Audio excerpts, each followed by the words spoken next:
can really get to the roots of this thing. We need to know whose cell phone was that, how did it come into the facility, and we want this particular cell phone so that we can see what else is contained in there. And also the investigation will then assist us, to determine whether there are other much deeper issues, or it's just an isolated incident. It's a matter of first concern to us. Yeah, and in terms of cameras and monitoring the correctional services facilities, is that being done adequately then?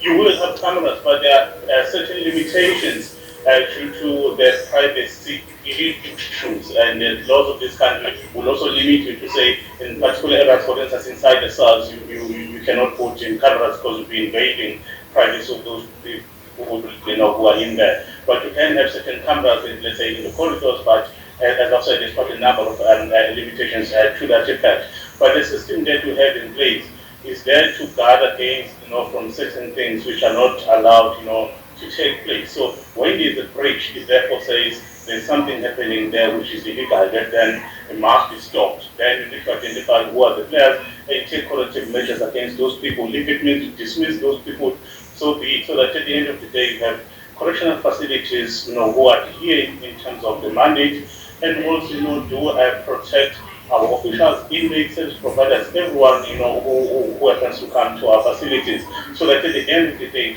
rehabilitation happens when you don't have all these disturbing cases, because it does disturb us from the work that we do. And also, if you have officials who can't adhere to what they're supposed to be doing, therefore you don't need those people to work or even to wear our uniform. Yeah, so there have, of course, been lots of speculation about this incident. It went viral on social media. South Africans were even suggesting that this warder was married to this inmate. Have you established if that's true, or if it was fake news?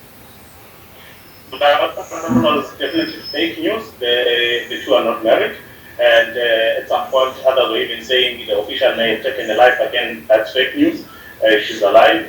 And when this video came to the fore, we've established that this incident took place around August in 2020, and this particular inmate was moved in December to one of our facilities in Disciplinary due to water shortages in the area of Mono.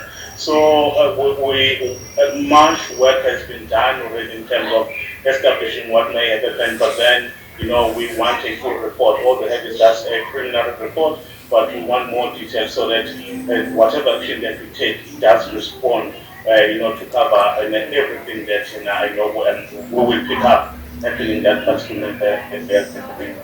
Yeah, don't be surprised. You might find a Pornhub site in those cell phones. We're going to have to leave it right there. Correctional Services spokesperson, Singapore Kumala. Sorry, I couldn't help myself.